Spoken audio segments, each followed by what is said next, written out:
Salut tout le monde, c'est Sylvain, comment allez-vous? Bien j'espère, bienvenue pour le tirage du jour.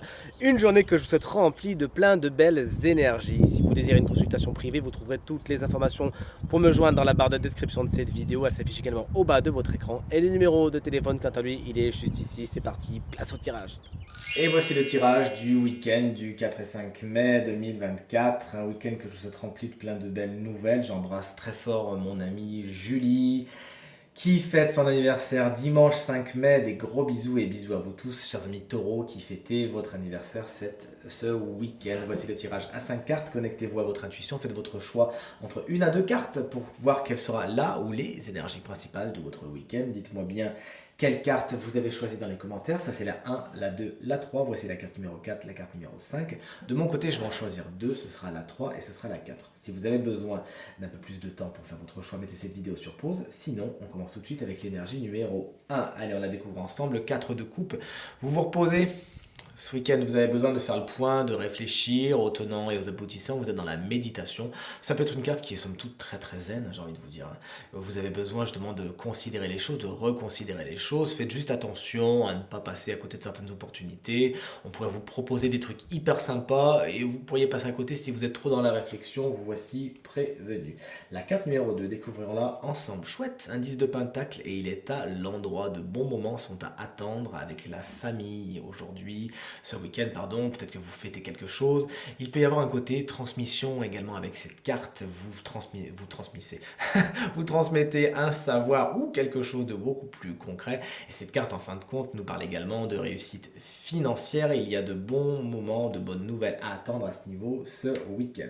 L'énergie numéro 3 est une carte inversée. On est avec un cavalier d'épée. Vous pourriez aller un petit peu trop fort, un peu trop vite et vouloir imposer vos idées et vos projets aux autres. Attention, essayez de prendre en considération les autres et d'avoir un plan d'action par rapport à ce que vous avez envie d'entreprendre ce week-end. L'improvisation, c'est pas ce qui vous réussira le mieux. Ce cavalier d'épée peut être quelqu'un qui va un petit peu trop vite pour vous ce week-end.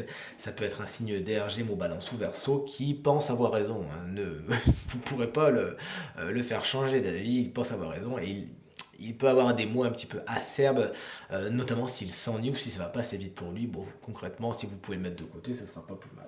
L'énergie numéro 4, la voici, la voilà. C'est l'énergie de la lune. Peut-être que les cycles lunaires, et on le sait, ils sont assez puissants en ce moment, ont une importance, une incidence particulière, une influence particulière même sur votre psychique, sur votre santé ce week-end. Sachez le prendre en considération et faire ce qu'il faut pour vous régénérer tout simplement. Les énergies d'intuition et de créativité sont vraiment bien aspectées. Si vous avez besoin de créer quelque chose, de fabriquer quelque chose ce week-end, vous n'hésitez pas.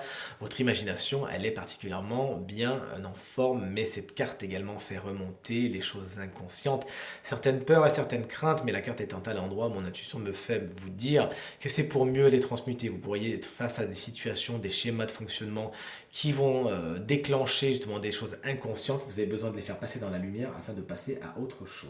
La dernière énergie, on la découvre ensemble, c'est l'énergie numéro 5, c'est celle du pendu, elle est inversée. Bon, vous aviez envie de faire certaines choses, mais par la force d'autres choses, ben, ça va pas pouvoir se faire. C'est par exemple ce week-end à la campagne que vous aimeriez faire, mais il pleut à verse et vous pouvez pas faire ce que vous voulez. Vous voyez ce que je veux dire? Exemple bien sûr météorologique, puisque ces temps-ci on est un petit peu tous impactés par cela, que ce soit dans le nord, le sud, l'est ou l'ouest, on est tous à la même enseigne. Toujours est-il, il faut prendre votre mal en patience et la carte étant à l'envers, bon, ça traduit quand même certaines frustrations, plus, j'ai envie de vous dire. Ça a le don de vous taper sur le système, de ne pas maîtriser les choses. Et pourtant, plus vous serez dans le lâcher-prise, plus vous serez en mode de toute façon, je ne peux rien y faire, autant suivre le mouvement et attendre que ça passe, et mieux ce sera pour vous.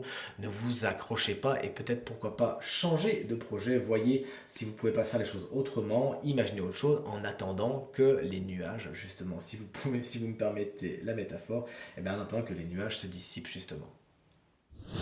Tirage terminé, j'espère qu'il résonnera avec un maximum d'entre vous et vous permettra de passer la journée la plus positive possible. C'est tout ce que je vous souhaite du fond du cœur. Merci infiniment pour vos encouragements, vos partages et vos commentaires qui me touchent énormément. Je vous embrasse très très fort et je vous dis à demain. Salut!